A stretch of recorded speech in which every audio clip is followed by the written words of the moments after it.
Olá, pessoal. Eu sou o Leandro Manso, professor da Universidade Federal de Juiz de Fora. Esse vídeo faz parte da série de videoaulas da disciplina Processamento Digital de Sinais do programa de pós-graduação em Engenharia Elétrica. Na aula de hoje falaremos sobre caracterização de sistemas discretos. A relação entrada-saída de sistemas discretos é de suma importância para estudarmos o seu comportamento. Os sistemas lineares invariantes no tempo são completamente caracterizados por sua resposta ao impulso. Lembre-se que vimos em aulas anteriores que uma sequência x de n qualquer pode ser representada por uma soma de impulsos deslocados temporalmente, como é mostrada aqui nessa equação. Como o sistema é linear invariante no tempo, podemos computar a sua saída como sendo a soma das saídas para cada uma dessas parcelas. Como cada uma das parcelas é um impulso deslocado temporalmente, a sua saída vai ser computada através das respostas a esses impulsos deslocados temporalmente.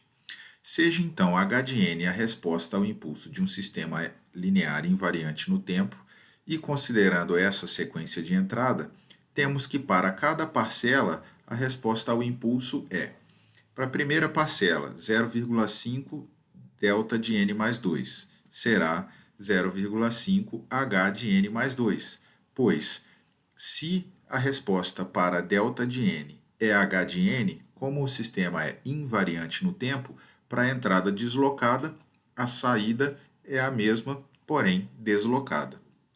Dessa mesma forma, podemos computar a saída para as 4 parcelas que compõem essa entrada. Logo, a resposta do sistema para a entrada x de n será a combinação linear da resposta aos impulsos de cada uma das parcelas da entrada. Bom, qualquer sequência de entrada, então, pode ser expressa como uma combinação linear de impulsos deslocadas temporalmente. De maneira geral, podemos representar através da equação abaixo. Então, uma entrada qualquer x de n, ela pode ser uma combinação linear, ou seja, uma soma ponderada de impulsos deslocados temporalmente. Percebam que aqui a variável é o n, então esse x de k aqui é constante, né? E é ele que vai ponderar para cada valor de k o impulso deslocado temporalmente.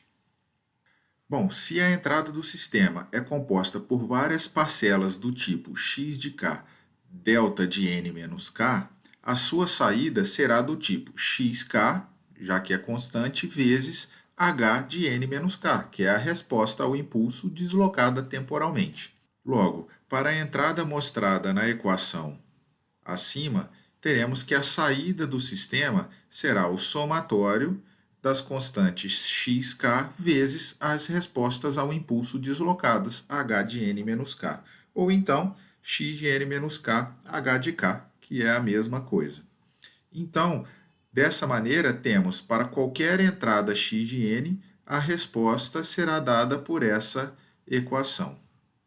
Esse somatório de k de menos infinito a infinito de x de k, h de n menos k, é chamado de somatório de convolução das duas sequências, x de n e h de n. E pode ser representado em forma compacta utilizando a seguinte notação, esse asterisco circulado em volta. Então, nessa equação compacta está representada a convolução de x de n com h de n. Lembrando que x de n é a entrada do nosso sistema e h de n é a sua resposta ao impulso.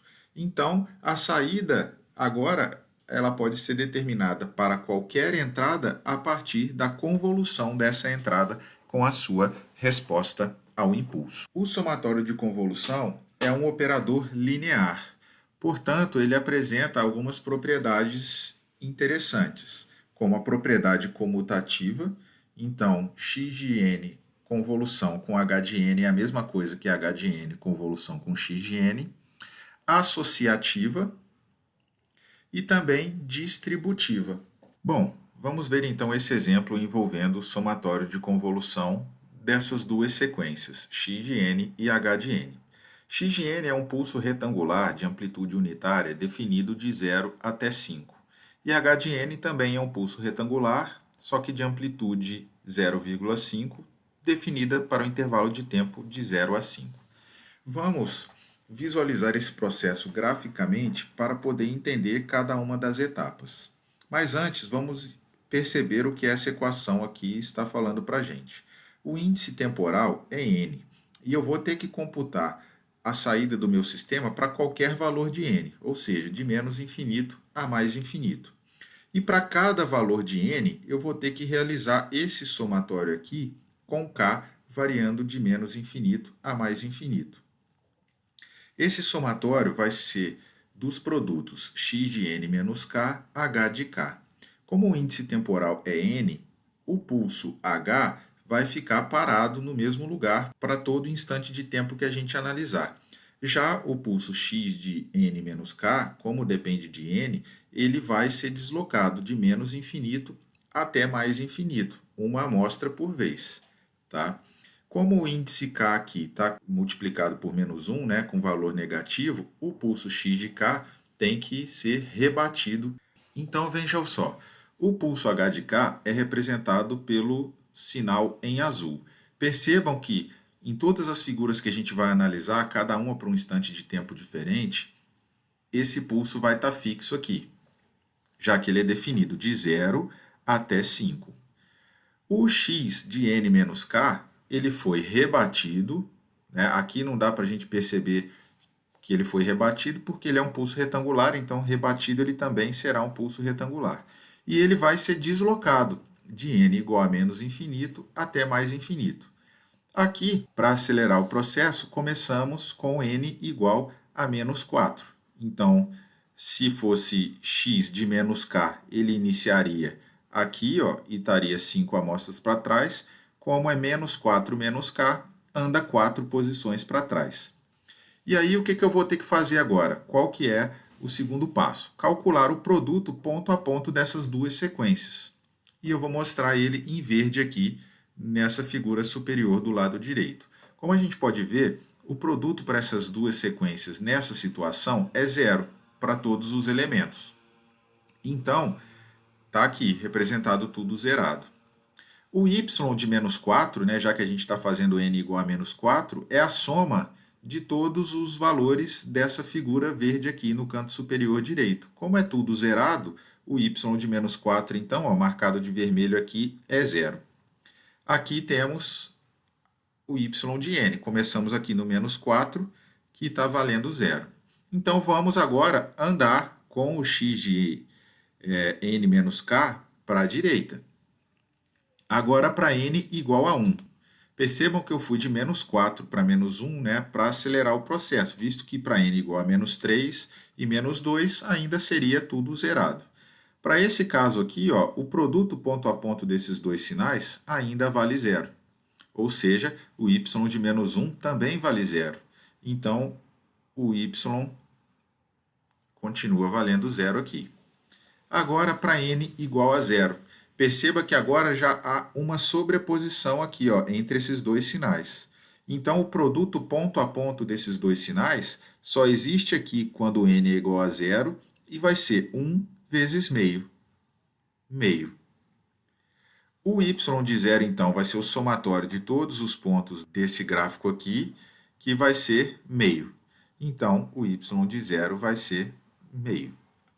Para n igual a 1, andamos mais uma vez para a direita com o x uma posição. Agora eu já tenho aqui a sobreposição de dois pontos dessas duas sequências. Então, o produto ponto a ponto dessas duas sequências vale meio para n igual a zero e meio para n igual a 1.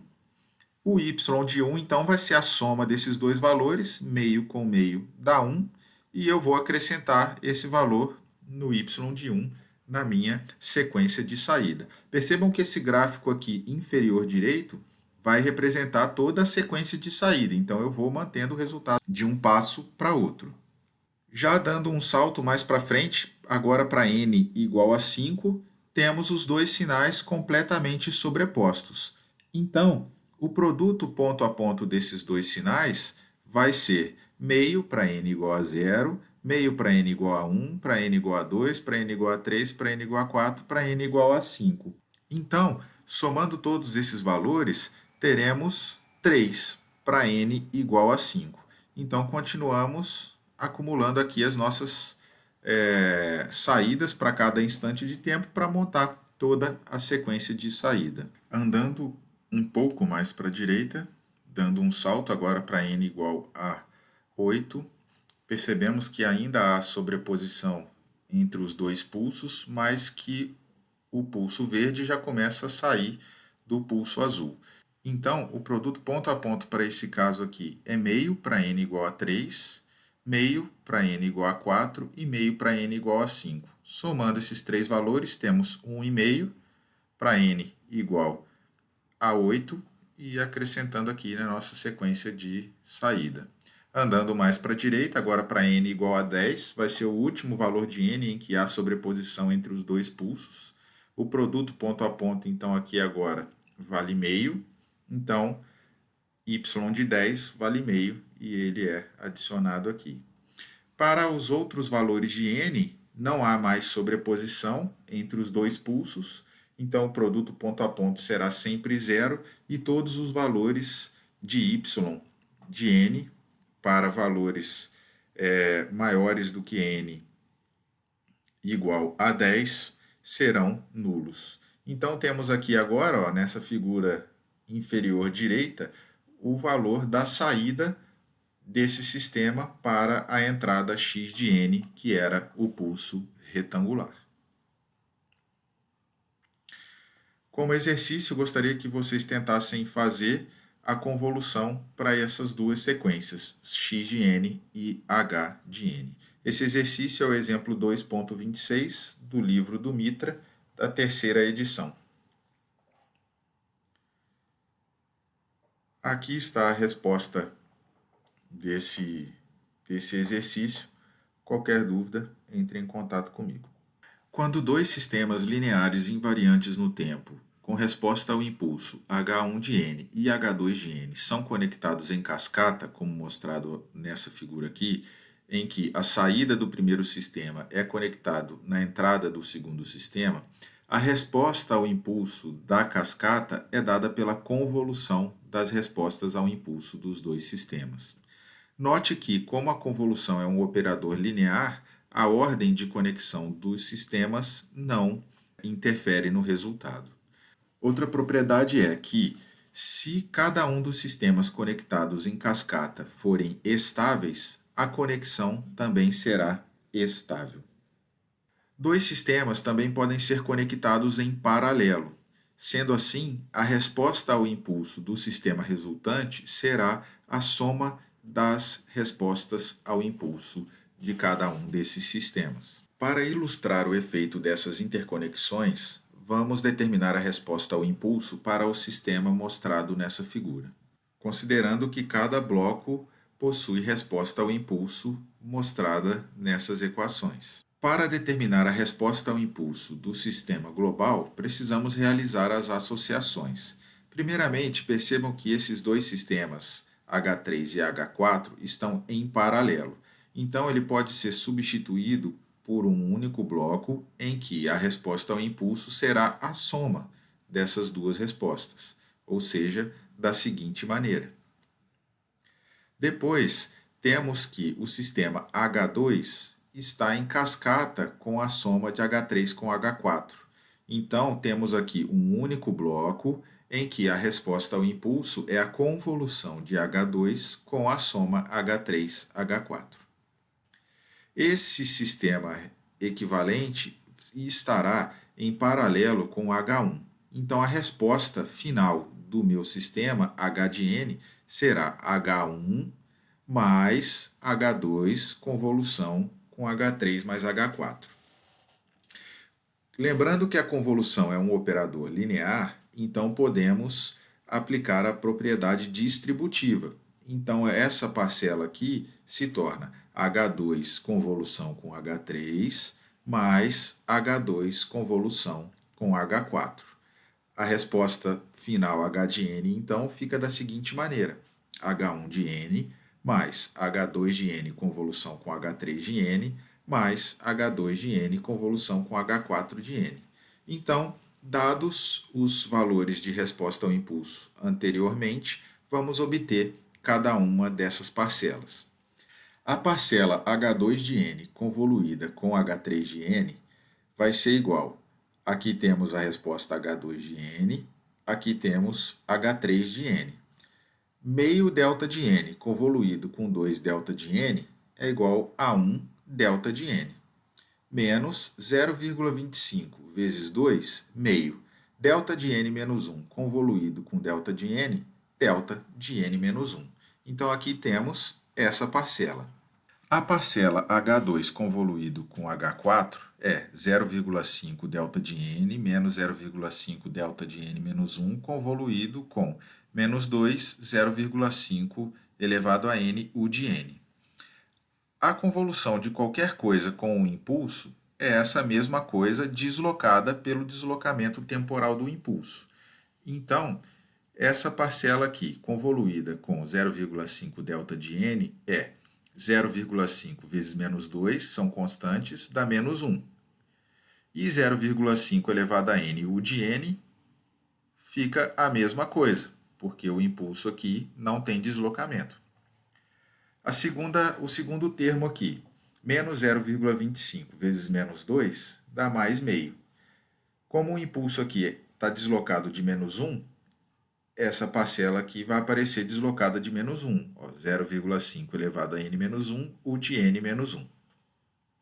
Podemos simplificar um pouco essa soma aqui. Vejam, 0,5 vezes 0,5 elevado a N menos 1 é 0,5 elevado a N.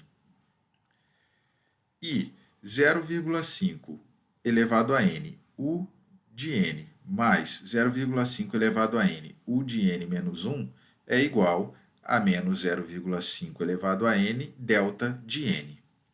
Como delta de N só possui valor para N igual a zero, para N igual a zero, isso aqui, 0,5 elevado a zero é 1.